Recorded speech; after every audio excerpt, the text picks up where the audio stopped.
Good morning and welcome. I'm Eddie Hunter, Chairman of the Roanoke Regional Chambers Board of Directors. It is my pleasure to welcome you to this year's virtual State of the County Address. Today's program is important in supporting the Chamber's mission to promote, stimulate, and improve business. We are proud of the collaborative relationship between the business community and local government, especially during these unprecedented times. We recognize the importance of active engagement with our county leaders in order to support initiatives that foster economic development, address needs within the community, and cultivate strong regional partnerships with neighboring localities. The growth we experienced in recent years is a testament to the hard work of our elected leaders, business leaders, civic leaders, neighborhood leaders, and citizens that call Roanoke County home. It will take continued commitment to hard work and collaboration to emerge from the COVID-19 pandemic in a position of economic strength. And I am confident that county leaders are all up to this task. I know that Board of Supervisors Chairman David Radford will have much to say on the county's recent achievements and goals for the future. Before diving into the program, I'd like to thank the Chamber sponsors that made this morning's event possible: Appalachian Power, Carilion Clinic, Cox, First Citizens Bank, Poe & Kroc Real Estate Group, and RGC Resources. Chairman Radford will formally recognize his fellow supervisors later in the program, but on behalf of the Chamber, I would like to thank the members of the Board of Supervisors for their service to our county and Virginia's Blue Ridge region. And now, without further ado, it is my distinct pleasure to introduce today's featured speaker, Chairman David Radford. Mr. Radford is a native son to Roanoke County, returning in 1988 to join the family business and construction services for light commercial, land acquisition and development, along with single-family and multifamily projects. Mr. Radford was first appointed to the Roanoke County Board of Supervisors in November of 2019. He is currently serving on the Roanoke Valley Allegheny Commission, the Roanoke Valley Transportation Planning Organization, and the Western Virginia Regional Jail Authority. He was appointed chairman of the board in January of 2020. Mr. Radford holds a Master of Engineering in Construction Management from the University of Alabama, Birmingham, and a Bachelor of Science in Business Administration from East Carolina University. Mr. Radford serves his community as a Blue and Gold Officer for the Southwest Virginia to the United States Naval Academy Office of Commissions. He is a member of the Roanoke Valley Association of Realtors, a member of the past president of the Roanoke Regional Home Builders Association, and has received numerous awards from community groups. Mr. Radford and his wife Lisa have 3 adult children: Marine Captain Ben Radford and his wife Carrie, with a new granddaughter on the way in March of 2021, and twins Hannah and Timothy. Please join me in welcoming Chairman David Radford.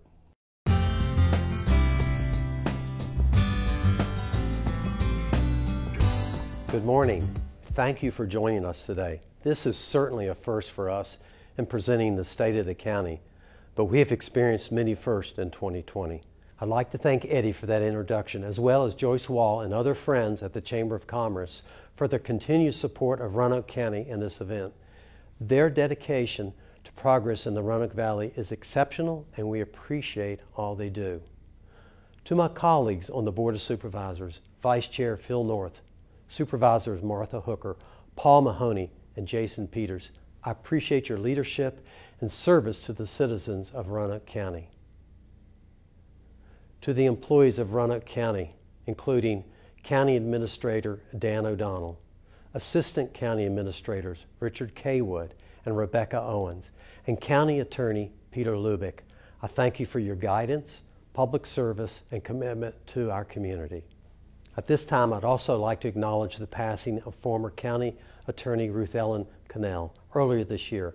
Ruth Ellen was a very talented and well-respected attorney and an excellent representative for Roanoke County. We valued her leadership, guidance, and expertise. She has been and will continue to be missed.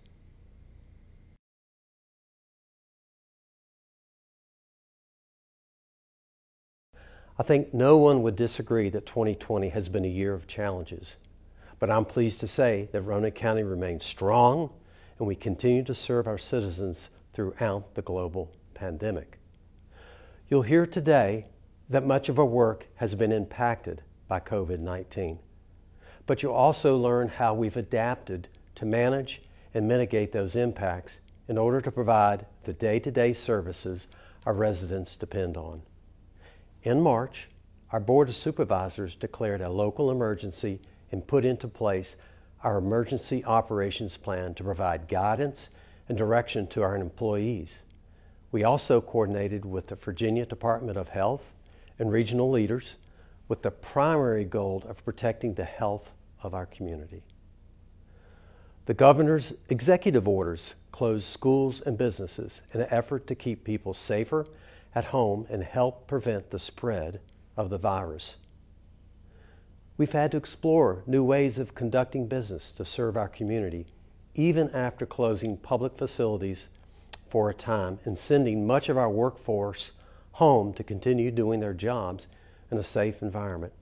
Some of the ways we kept vital services going include drive-through windows at social services and libraries to accept payments and applications for public assistance, accepting building plans and development permits under a tent set up outside the administration building, relocating the elections office to accommodate voters in a safer and more efficient way, coordinating with the school system to help make Wi-Fi more accessible outside of schools and libraries for students, offering recreation and library programming online to an effort to keep citizens engaged and active, and keeping our parks, trails, and recreation spaces open to promote healthy, socially distanced venues for activities.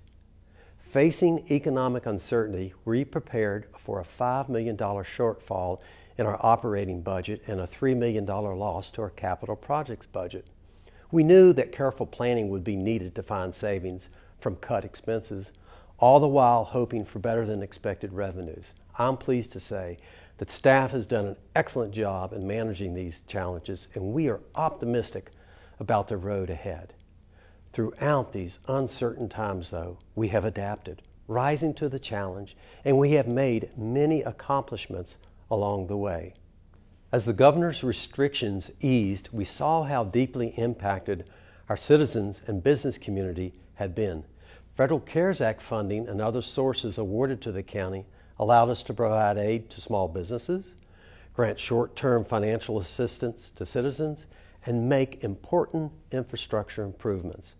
The county used CARES Act funding to cover expenses directly related to the impact of the public health emergency, including improvements to technology infrastructure to account for teleworking and aid the school system with additional internet capacities for families, modifications to public-facing offices to allow for social distancing and the safety of our citizens and employees, enhancements to improve air circulation at county facilities and a new off-site employee health clinic, and funding to help our businesses and citizens endure the pandemic and begin their recovery. The CARES Act funded $1.6 million for local grants through our Economic Development Department to help small businesses adapt to the pandemic. More than 250 businesses in Roanoke County and the town of Vinton received grants to cover operating expenses, respond to changing market conditions, and make improvements to ensure the safety of their workers and customers. CARES Act funding also allowed the Department of Social Services to offer more than $500,000 in short-term assistance to help struggling families with unpaid utilities, car payments, insurance, medical expenses, and unmet child care expenses as a direct loss of income due to the pandemic. Virginia Career Works also provided more than $16,000 in layoff aversion grants to help Roanoke County businesses purchase personal protective equipment and other tools to enable teleworking. We also saw a number of positive developments on the economic development front this past year. Our biggest announcement of the year came in January when Mack Trucks selected Roanoke County to serve as its Roanoke Valley operations to produce a new line of medium-duty trucks.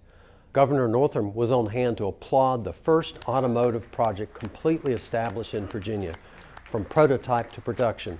The $13 million investment by Mack Trucks will bring 250 new jobs to the area. According to an analysis by the Roanoke Regional Partnership, it's estimated that Roanoke County and the region will see an annual economic impact of $364 million from this project. This year, the Hollins Center Plan was approved and adopted into the county's comprehensive plan, which will guide the growth and development of the area over the next 20 years. With the highest population density in Roanoke County, the Hollins area is an excellent location for business investment and redevelopment opportunities. The area saw many developments during the year, including Harris Night Vision being acquired by global technology leader Elbit Systems, one of Roanoke County's largest companies with over 500 employees.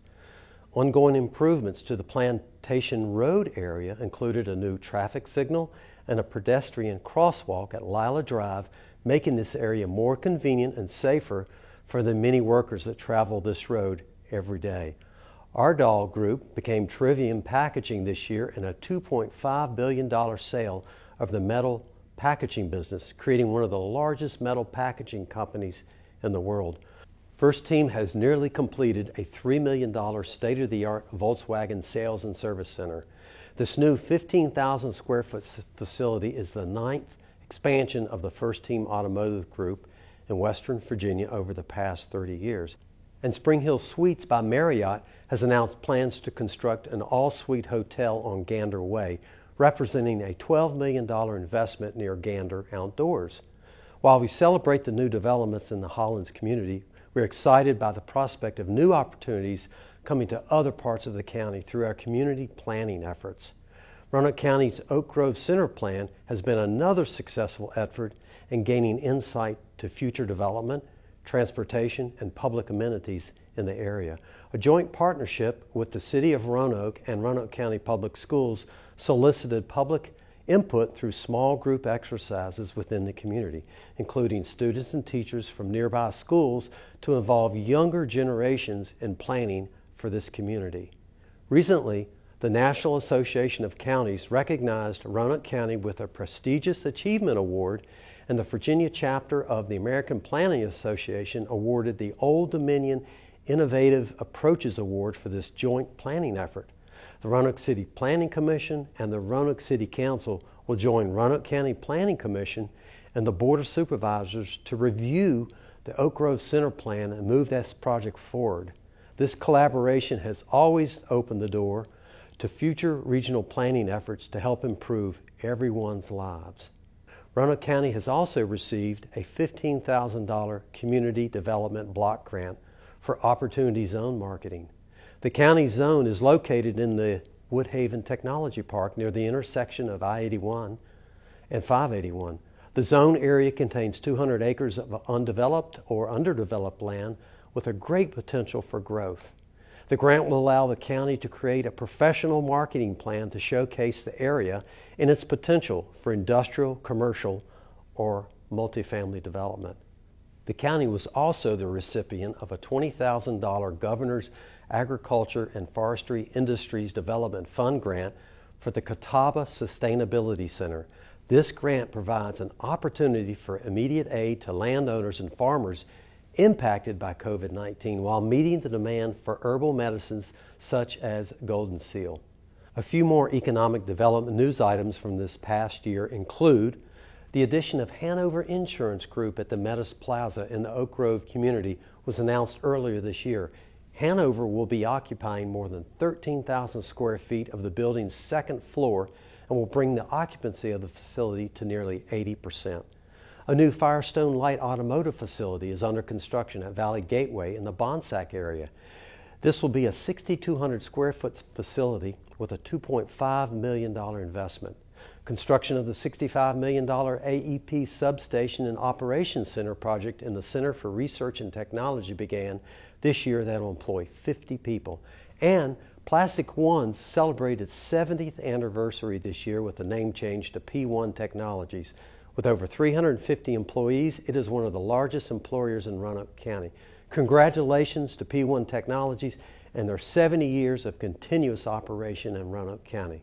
This growth strengthens our local economy and reinforces that Roanoke County is a vibrant and innovative community in which to work, live, and raise a family. But innovation is hard to achieve without access to technology. Access to broadband services has been and continues to be a challenge for many rural communities. At the end of last year, our Communications and Information Technology Department launched a broadband study to pinpoint areas in the county with inadequate high-speed internet access. The study revealed that 33% of the county was either underserved or unserved. Identifying those areas has enabled staff to explore strategies to expand services across the county, including grant opportunities and public-private partnerships. While some of these strategies will show progress rapidly, others could take 1 to 2 years to be completed. I'm pleased to announce that Roanoke County has recently received $976,000 from the Governor's new Fast Track Broadband program, enabling us to advance our broadband initiatives in the most rural parts of Roanoke County sooner rather than later. This funding will establish new service to 275 homes in the Cave Spring and Mount Pleasant areas. I'm happy to report that that work began this week, and we anticipate by December, service will become available along the Blacksburg and Newport roads in the Catawba area. Staff has also applied for a $3 million Virginia Telecommunications Initiative grant to help extend broadband infrastructure. This matching grant program incentivizes public-private partnership to create broadband access in rural areas that would otherwise be unprofitable for private businesses. Grant award announcements are expected to be released in January of 2021. If awarded, 317 additional homes in Roanoke County will gain access to broadband services. Broadband projects are just one way we continue to build connections among ourselves and the world at large. Transportation projects have continued to move along in Roanoke County this year as well. Construction on Electric Road began this summer, with work to add another southbound lane between Ogden Road and Route 220 to ease traffic congestion along the busiest road in Roanoke County. Additional improvements for this $6.5 million project include pedestrian crosswalks, signals, consolidated bus stops, and bicycle lanes. Construction along Interstate 81 in Roanoke County is also underway to widen the busy stretch of highway between Route 419 at exit 141 and I-581 at exit 143. The $62 million project will reduce congestion and provide safer access to the I-581 interchange by adding a third lane in each direction. Additional lane miles will be widened throughout Roanoke County over the next 10 years thanks to the Interstate 81 Corridor Improvement Plan and associated funding. VDOT is currently concluding a study to identify ways to reduce the congestion along the Route 460 corridor, starting in the city of Roanoke at Williamson Road and continuing east through the county to Cloverdale Road. This study resulted in the submission of 7 smart scale applications for funding to improve safety and reduce congestion. Traffic signal coordination between VDOT and the city of Roanoke, completed last December, is already keeping vehicles moving with less waiting at red lights. These and other improvements will increase our ability to travel through the valley while providing an extra measure of safety for all motorists. On our streets and in our neighborhoods, our public safety departments are vital to ensuring our citizens can enjoy living in a safe and healthy community. Additional pressure has been placed upon these departments as they seek the right balance of protecting themselves and their families from the virus while providing public safety services to citizens. These are trying times for our personnel as they carry out their duties, and I and my fellow board members fully support all the important work these men and women do to protect our citizens.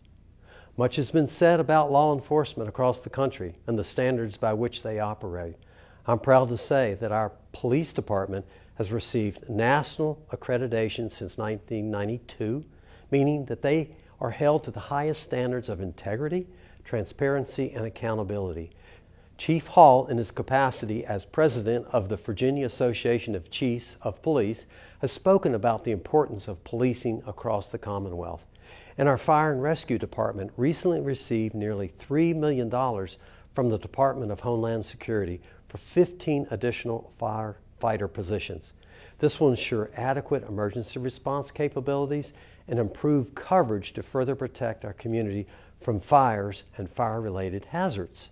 Throughout the pandemic, many people have flocked to the county's outdoor recreation attractions to find entertainment, relief, and relaxation. We kicked off 2020 on the heels of the first Illuminates event at Explorer Park, with more than 43,000 visitors experiencing a dazzling world of 500,000 lights. Thanks to the Center and the Square, as well as community and media partnerships, Illuminates became an instant success, even winning a prestigious Virginia Association of Counties Award for excellence in local government programs. And I'm pleased to say tickets are now available for purchase online for this year's signature event, which will include 41 nights from November 20th through January the 2nd. I hope everybody will join us for what will surely become an annual holiday tradition. Explorer Park's vendor partners saw continued growth throughout the year.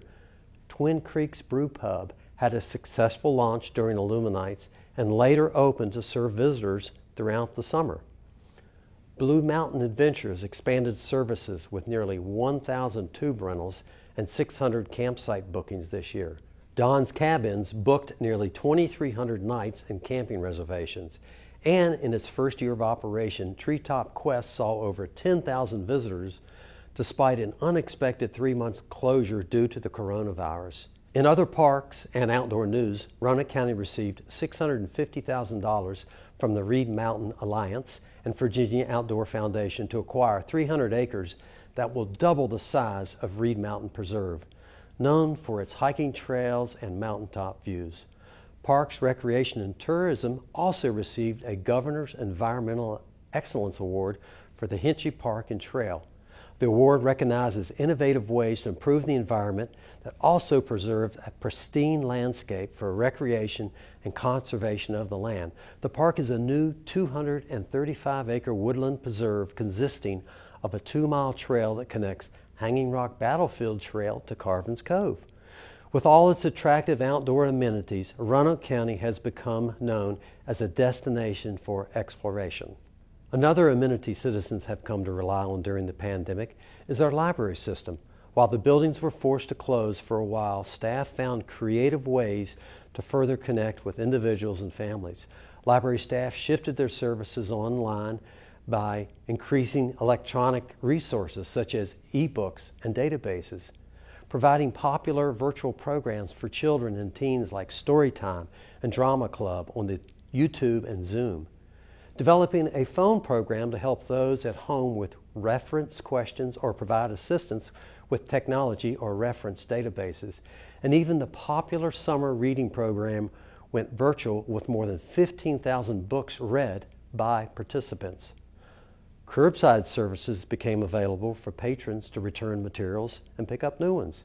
Staff worked diligently inside the libraries to incorporate sanitizing stations and barriers to allow for adequate social distancing. And they were pleased to invite the community back as they reopened the larger branches one at a time. Roanoke County Libraries has also been recognized with the prestigious Innovator Award from the Virginia Library Association. The award recognizes library staff who make an outstanding contribution to advance the mission of the public library through an innovative project, program, or service. Our library staff has embraced the world of artificial intelligence, robotics, and coding through its technology programs to help build a community of strong digital citizens. Technology during the pandemic has been especially important for our families. When the governor closed all of the Virginia schools in the spring, Roanoke County Public Schools shifted to online instruction. Understanding the limitations for some students to access high-speed internet services from their homes, the county and the school system's information technology staff worked together to ensure additional Wi-Fi access was available for the community outside of all the county and school buildings. The library system also procured hotspots for patrons to check out at the Glenver Library to help teachers and students finish out the school year. And with the return to school in August, Roanoke County employees and teachers had to consider how their own children would be cared for so they could return to work. Our Parks and Recreation staff stepped in to offer a child care program for children of employees in grades 3 through 7. The program would be recreation-based, but also assist students with virtual learning assignments as part of the daily child care curriculum. This has been a valuable service for employees and their children. I'm so impressed by how our school system has adapted to the challenges of the pandemic while balancing the needs of students and teachers. They have remained steadfast in providing in-person and virtual instruction, even expanding online course options so students can now complete their high school experience completely online. They were even recognized with the distinction as being a school division of innovation by the State Board of Education for designing and implementing alternatives to traditional instructional practices. Roanoke County is fortunate to have an outstanding school system that is among the finest in the region and the Commonwealth. I am proud of all that we have accomplished this year and how we have risen to the challenges we faced. The lessons we learned have shown that we must remain flexible, adaptable, and creative when dealing with uncertain conditions. We've been able to offer some relief to those who need it most, and our staff has been able to adapt to find solutions to maintain and even improve delivery of our most vital services.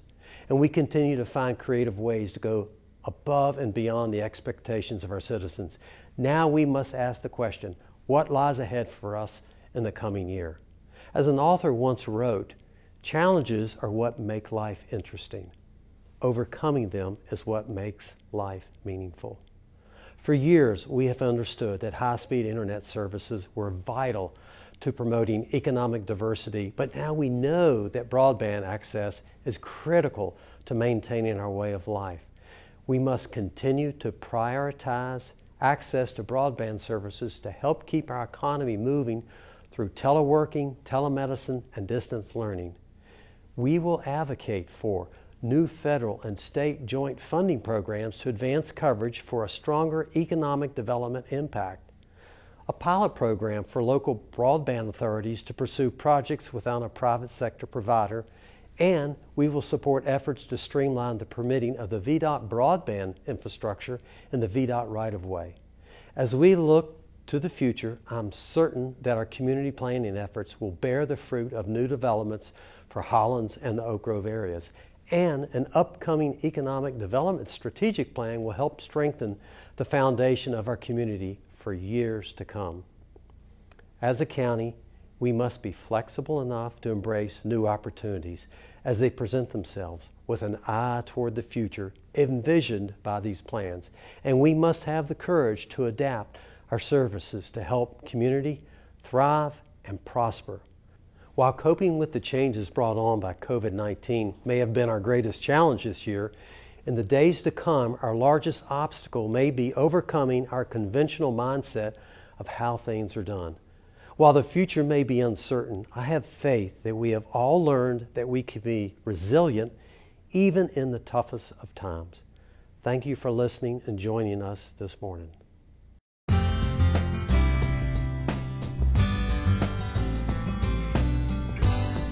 Thank you, Chairman Rafford. We appreciate your remarks today, and we look forward to working towards continued economic growth in Roanoke County. One additional item to note, today's State of the County address will be replayed on RVTV3. Check the website for times. Let me once again thank today's sponsors, Appalachian Power, Carillion Clinic, Cox, First Citizens Bank, Poe & Cronk Real Estate Group, RGC Resources. We could not have put together this great event without their support. Thank you for watching.